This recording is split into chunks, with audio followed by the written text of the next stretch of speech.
Call of Duty. Year after year, game after game, this franchise has been releasing new titles, all unique and different from one another. And it's effective. This series still manages to dominate the gaming charts. Fortnite? Get out of here with that shit. We don't play baby games here. Today we're going to be going behind the scenes of the Fortnite battle. The driving force behind these games is that they always offer tight, consistent gunplay and a hefty amount of content, and continue to deliver on that promise. Maybe you play for the balls-to-walls arcade-style multiplayer, creating classes, dominating the kill feed with score streaks. Maybe you're in it for the zombies mode, surviving wave after wave of the undead, pack-a-punching weapons and uncovering a complex time-travelling side story. Or maybe you're like me and you're just a skits cunt. It says AIDS in the bum corner. Either way, we're forgetting one tiny little aspect of Call of Duty, just a teeny little thing. You might know it. It's called campaign mode. Now, I'm definitely in the minority here, but the campaign has always been my favourite part of these games, and no one does it better than Treyarch's Black Ops series. Take it, folks, son. Quit protecting him now, fuck you up. Quit protecting him now, and I'll fuck you up. And close your head once in a while. The series started in 2010, with this year's release being a direct sequel to the original game. I love the Black Ops games and have great memories with all its iterations. Black Ops, Black Ops 2, Black Ops 3, even Black Ops 4 was a mad one. This new game is Call of Duty Black Ops Cold War, and that's just a ridiculously long title. I think we could have taken the Black Ops out of it, but it's fine. Campaign gives us a look into the covert operations during the 1980s, during the height of the Cold War. Sounds good, eh? I've beaten the campaign twice now, and I want to share the experience I had with you. So to clarify before we begin, I'll be playing the PS4 version of Black Ops Cold War, because the chances of me acquiring a PS5 are pretty fucked. Also, this video will be focusing on the single player portion of the game. I mean, I could talk about the zombies and multiplayer, but I don't really know what to say. A game like this is bound to go through countless updates, patches, and content drops, so the state of the game will change over time. Also, I'm pretty What I will say is this is one of the more addicting multiplayers I've played for a long time. The weapon balancing feels pretty good at this point, although the MP5 is f***ing skit. Wouldn't be surprised if Lord Vonderhaar gives us a little nerf. I also love the new game modes, and the inclusion of vehicles in these larger maps are great additions. With a 1980s style Nuketown and Warzone being implemented into the experience, I'm actually excited to see how things evolve. Zombies is also a solid time as well. The main attraction this time is a map called Die Maschine, an expanded recreation of the original Zombies map, Nacktor and Toten. I'm not sure I'm a huge fan of the cluttered HUD, like I'm still not sure why I need a compass. As well as this, the lack of unique playable characters just removes that charm that made Zombies in Black Ops 3 so unique. And whilst you can turn it off, the health bars are a little bit unnecessary. The gameplay, however, is the best it's ever been. Killing zombies has never felt so good, with crunchy sound effects, gunplay, and great upgrade paths. Multiplayer and zombies are great with a group of friends or solo, and they're a good reason to keep coming back to the experience. But for now, it's time to take a trip back to the 1980s.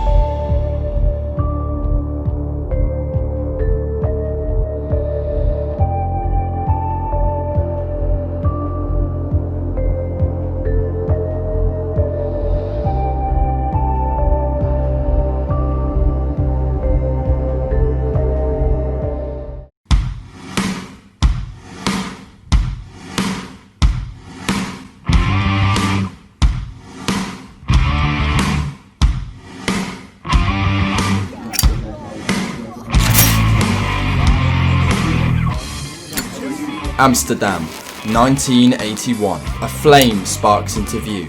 The darkness is illuminated by a warm atmosphere. Besides being an awesome callback to the original game, it symbolises the conflict sparking into existence. The journey begins with a single flame, as did the last. It cements its role as a sequel, expanding on similar ideas from its predecessors while adding its own twist to the formula. The lights fade up into a neon-soaked, smoky bar. This is the 80s. You can practically smell the frames. Just like before, our character's name appears at the bottom of the screen, and oh boy! It's Alex Mason! It's good to be back, We cleared a move on the target.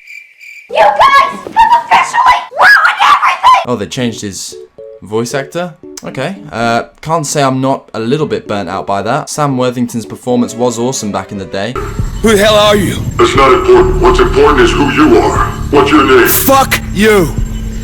Where were you born? Kiss my ass! The black markings have always been so iconic, covering up the details of your mission and making you feel as if you're actually taking part in real government operations, locked away in an archive box. The man to my right is called Russell Adler, but we'll talk more about him later. For now, we'll call him Sunnies. Fake Mason and Sunnies are given the green light to take out a man named Qasim Javadi. Both he and another man named Arash Kadivar were involved with the Iran hostage crisis. This is what I love. By bringing in real-life historical events, Black Ops is grounded in a morbid sense of reality. The Iranian hostage crisis was a real-life event, and it lasted from November 1979 until January 1981, over a year. Keep my men out of the area for 15 minutes. I hope you brought an army. We brought enough. Pleasure doing business with you, huh? Come on. Woods is itching for a dust-up. We don't want to let him down.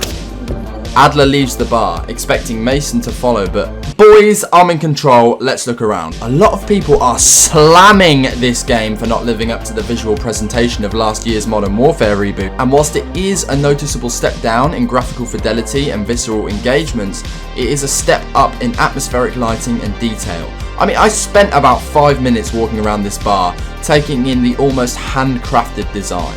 Oh, look, they have a jukebox. Oh, bees, you got in the fridge, mate. Is that the red light district? This feels authentically 80s, and I love it. We follow Sunnies into the back alley, and oh my god, is that Sergeant Frank Woods? Holy shit, how you doing, brother? Hey, Mason. Party favors are in the trunk. Snake! Snake! They changed his voice actor too. I mean, I'm not salty about this, but James C. Burns has said he would have happily come back. Okay, I'm not gonna get distracted though. It's fine. I'm fine. You got him, Mason.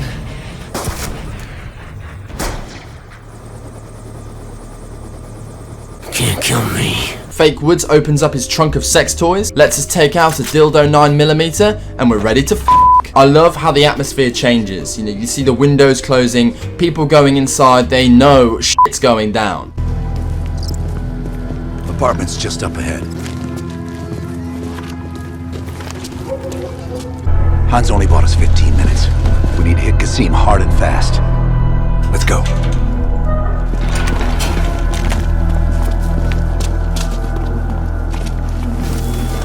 Let's help him ring in the new year. Light him up, Mason. We line up our shots. There's no going back. We got a job to do. Go, go, go! And instantly the gunplay is tight and familiar, just as you'd expect from a series of this caliber. Blazing through the ground floor, we make our way upstairs, and here we see the first new element of combat, with lethal takedowns. When approaching an enemy, you can click the right stick to perform an over-the-top execution. They do a great job of breaking up the combat, and the first-person perspective makes you feel like John Wick. After chasing Qasim onto the roof and getting a bit too trigger-happy, we see another franchise staple.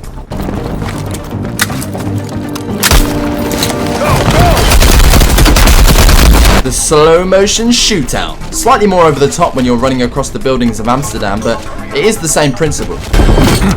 Nowhere left to run, Qasim. We can work so hard. You're up, Mason. Finally, after leaving about 25 bodies in our wake, Fake Woods, Fake Mason and Sunnies catch up to Qasim. Holding him over a sheer drop, Cold War pulls its trump card.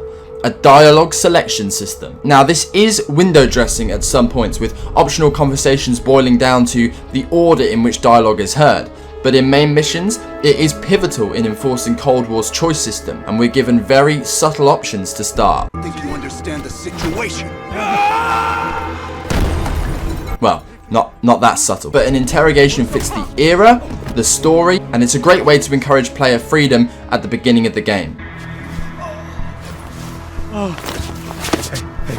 wait. Oh, wait!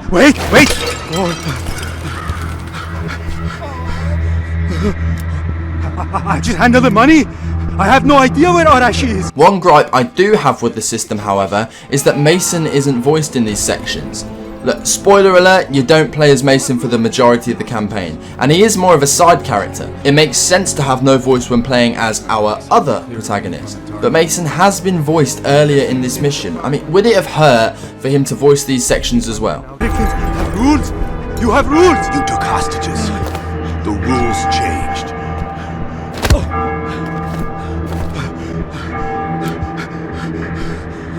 Wait.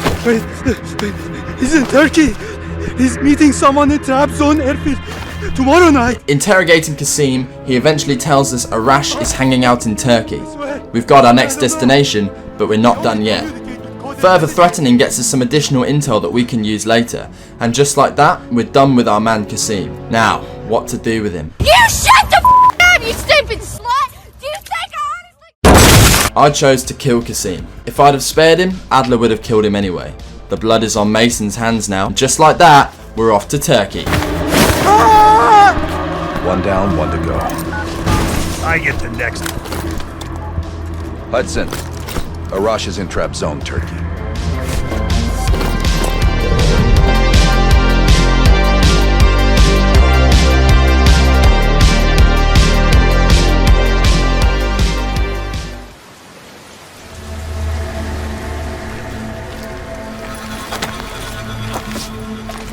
Airfield's just up ahead.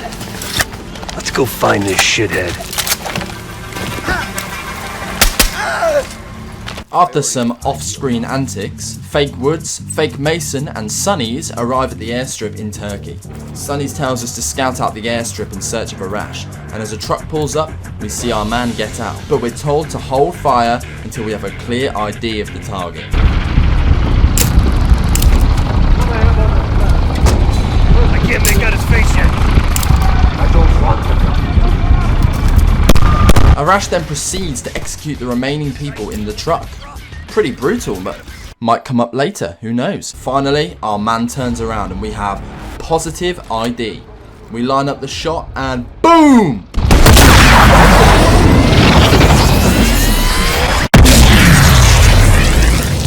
Yeah, I genuinely thought I'd screwed this up the first time, but you cannot kill Arash in this section. His friend, however, did not.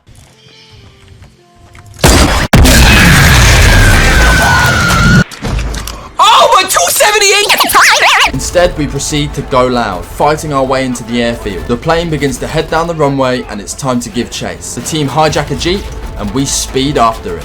What I love is that whenever you use the sniper rifle, you automatically slow down time. It means you can pull off these sick quick scopes and sniper shots.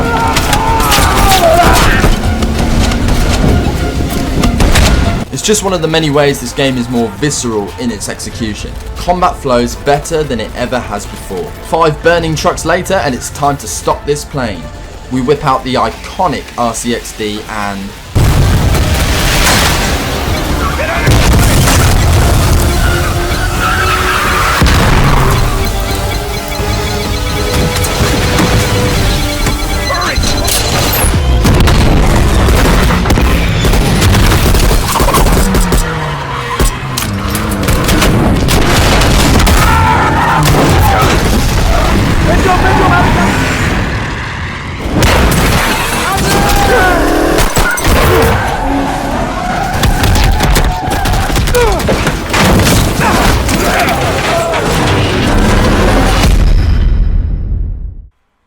chaos. Call of Duty is known for its insane set pieces and this one is no different. Again, it's a point of contention for the series, but overdone or not, it sure is wicked.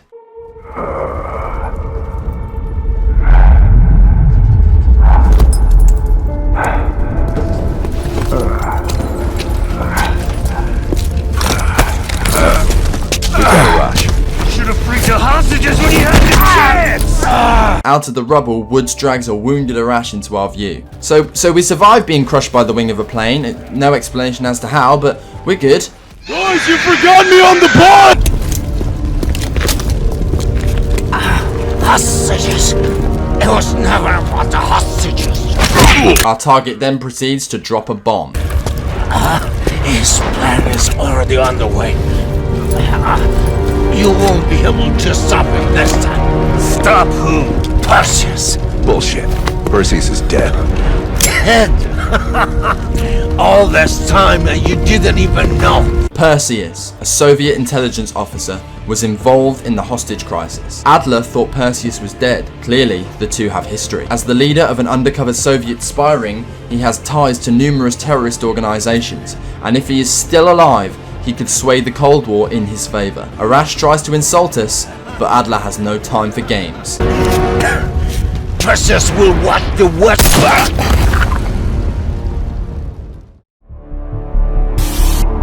1943. Detailed information from the Manhattan Project was stolen from Los Alamos by the Russian spy known as Perseus. 1968. Vietnam War. Viet Cong soldiers, orchestrated by Perseus, attempted to steal an American-made nuclear bomb from a U.S. firebase. 5 days ago, while on a mission, we acquired intel that Perseus is in play again and planning an attack on the West. Perseus. The CIA's analysts consider him to be the single largest threat to the free world. We now have our third returning character, Jason Hudson. And before you ask, no, he is not voiced by either Ed Harris or Michael Keaton. So let's take a second to talk about the cast changes, because I'm really not too upset about it. I think if anything, I'm just a bit confused. I can understand why voice actors wouldn't return to the roles, but when they clearly want to, why take the opportunity to change them? The trailer was spectacular. I think it just upset me. I wanted to be part of it. It's such a, it's so rich with opportunity for Woods to do his thing, man. It creates a disconnect in the chronology of the series, because whilst the voice acting isn't bad by any stretch, it is noticeably distracting. What the hell are you talking about? You know who we are? Every mission we go on is illegal. I don't want to fault the voice actors in any way. They all clearly did their research. You probably couldn't find a more accomplished Woods impersonator on this side of the Kubango River. But when James C. Burns says he wants to come back, why not allow him to return? I just find it strange more than anything else. And I think the biggest issue isn't the performances, but rather the script and the quality of the writing in some areas of the game. I'm a goddamn onion, Mason. As we'll find out later. But in other areas, the writing is incredibly strong. Like this awesome cutscene. We're back on American soil, I assume in the Pentagon, and it's great to see Woods, Mason and Hudson back in the room together. These three are, in my opinion, Call of Duty's best characters, period. Now, I know that all of the Modern Warfare fans are about to call in an AC-130 on my YouTube channel, but hear me out. Alex Mason, he's the everyman. A morally good, strong-willed individual. He wants to do good, but is corrupted by the nature of his work and the brainwashing he underwent. I don't know what you're talking about. The numbers, Mason.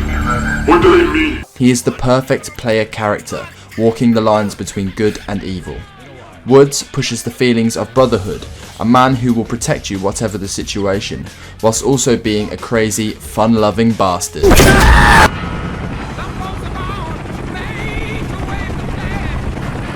Mason. Woods, you look like hammered shit. Good to see you. Yeah, you too. Jason Hudson, CIA. Thank you for your time, Sergeant. And he contrasts beautifully with Jason Hudson, the stern, by-the-books CIA type. Somewhat of an outlier, but who clearly has nothing but love for Mason. Fuck. Okay, me! Do it! Do it!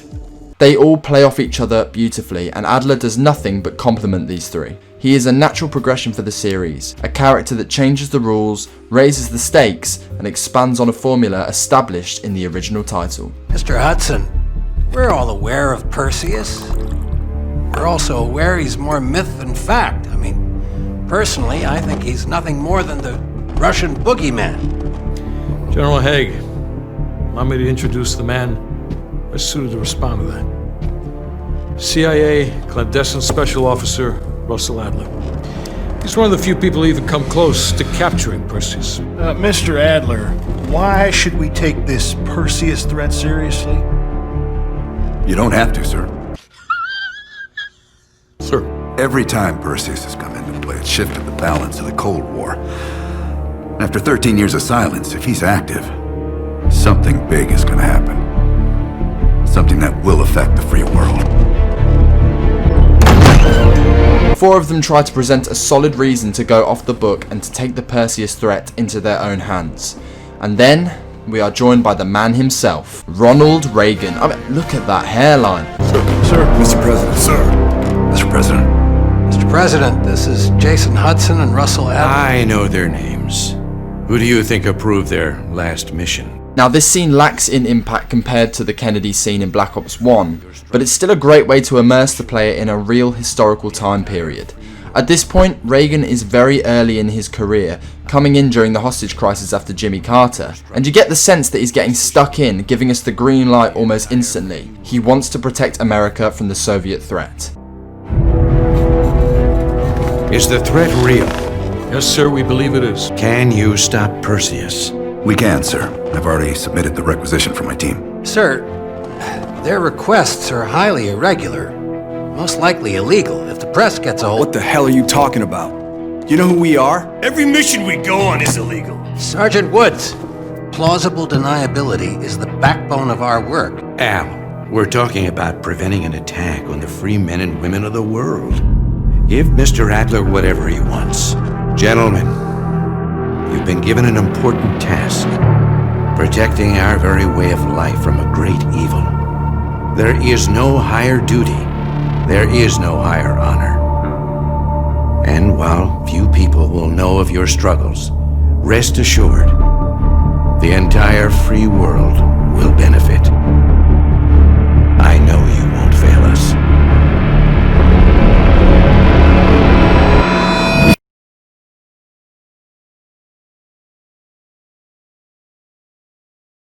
Now, I want to talk about another character who we're very subtly introduced to, and that is Black.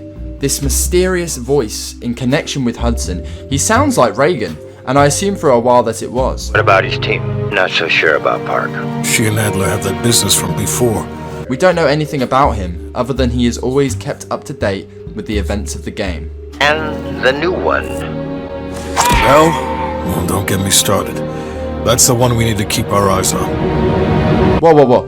What's this? That's right. We have a character creator. However, it's not in a traditional sense, and the options are very limited. We can choose our name, our gender, our background being CIA, MI6 or ex-KGB, our skin color, place of birth, and a really clever perk system. Essentially, you pick 2 perks which are woven into your personality traits and that affect your gameplay. Violent tendencies, for example, gives you 25% extra bullet damage. Nice. It's not game changing in any way, but it is a nice way to offer some player choice. It will probably only affect your difficulty, but has very minor implications on gameplay apart from that. My character is a European male ex-KGB soldier, and that is explained by me being a CIA spy defecting from the KGB. My 2 perks are Survivor, which increases my health by 25%, and Paranoid, halving my aim down sight speed. As I said, you can choose your name, but you'll always be known as Bell. But where there's a will, there's a way. Now from this point forward, Bell is our main protagonist, a silent hero. This is meant to immerse you and to make you believe that you are Bell, and for the events of the game to be directed at you specifically. We'll be seeing Mason and Woods again soon, but for now, it's time to take a detour. Bell, welcome to West Berlin.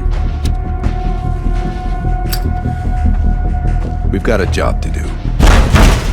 We arrive in West Berlin and we've got a job to do. It's here we are introduced to the Safe House, a base of operations for Adler and his team. This is easily my favourite new feature in the game. The Safe House has several features that, to me, were so unnecessary but benefit the game drastically. Optional conversations are a great way to learn about the other characters and offer replayability, with conversation changing dependent on your background. Plus, there is some excellent plot teasers scattered throughout, in true Black Ops style. Secret doors, coded messages, and immersive features all help to make the Safe House feel lived in. It's all played out like a set.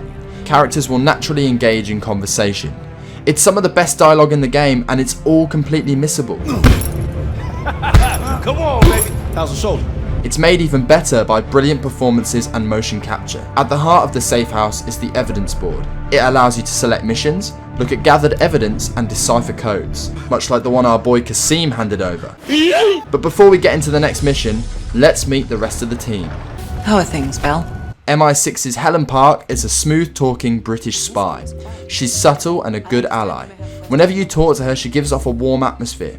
The game convinces you she is someone you can trust. It must be difficult, Bell. I can't claim to have experienced what you have. Lazar Azoulay, on the other hand, is an Israeli-American who is much colder in his attitudes towards Bell. He loves Burger Town though. Enough talk. And finally, Sims is our engineer and handyman. Besides harassing him about helicopters, he too is a good person. He respects Bell after he, Adler and Bell served together in Vietnam. This assignment, I'm mostly gonna run the shop. Whatever you guys need, I'll make sure you have it. Sure, I could get that. Easy. I can have that in-house by next week. That's a hell of a request, but give me enough time and I can have one parked outside. Now how you gonna pay for that? We're diving into our memories of the Vietnam War to undertake the next mission. Our team ran into hints of Perseus in Vietnam, and we need to go deep into our memories to recall the specific details of the mission. We'll have to start somewhere. So we're going back here.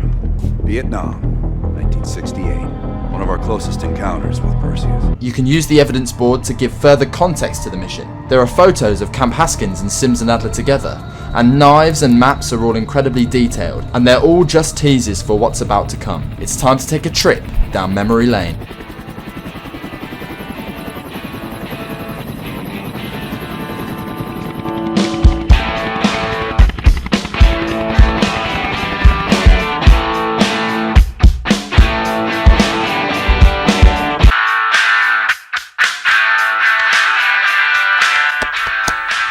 Bell, it's time to wake up. It's break time.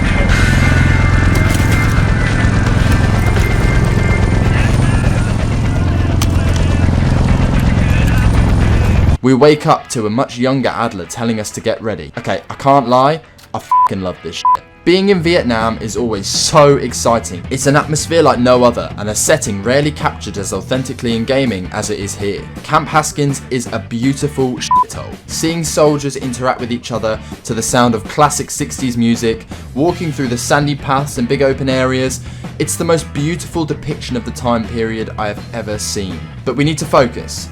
We've got a job to do.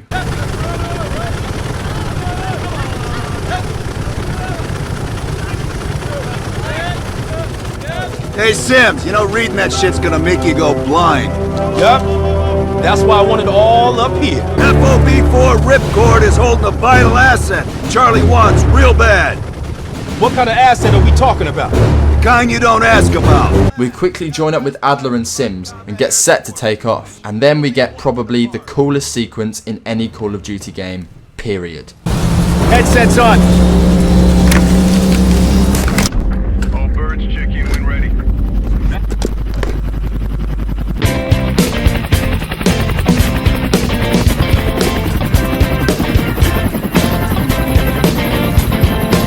Flying out of Camp Haskins with Magic Carpet Ride popping off in the background genuinely is my favourite moment in this game. The visuals, the music, and the atmosphere make this an incredibly exciting moment. But we don't stay quiet for long. We arrive at Cold War's first traditional turret sequence, and is it boring. There's no impact or spectacle, just shooting targets that you can barely see. When we do get out the chopper, we have to fight our way through the streets. Seeing the wood grain of the AK-47 or the stylish M16 is really cool. And the combat here shines as always. I love the optional buildings you can go into. You are forced to go down one path, but you're free to hop onto a balcony and provide covering fire. It's great. Not revolutionary, but great. On you, Bell. Open the door. Eventually, we find a group of Russian soldiers, confirming to us the severity of the conflict. The Russians have some sort of involvement here. I also got to try another takedown. The grenade takedown starts off familiar. However, if you hold the right stick instead of clicking it, you can use your enemy as a body shield. Pressing circle, you can terminate them, but using the right bumper, or R1, you can pull a grenade and throw them at another enemy. It's pretty dumpy, but it's also a nice detail.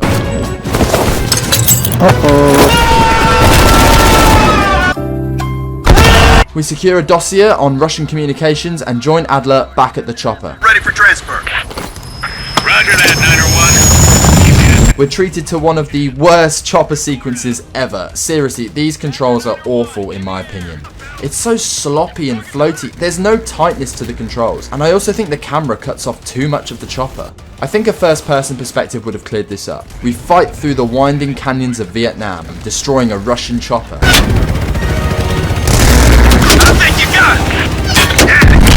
And then we're tasked with protecting Firebase Ripcord, gunning through Russian and Vietnamese convoys, artillery and mortars. When we reach the ground, we're given a nuclear weapon, an apparent failsafe. Still hot, so watch yourselves. Roger that, Ripcord.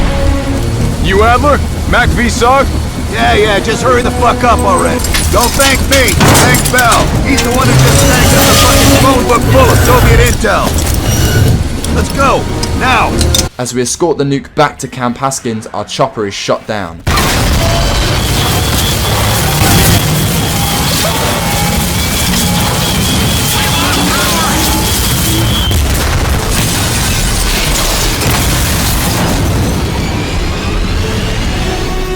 And when we awake, we're upside down.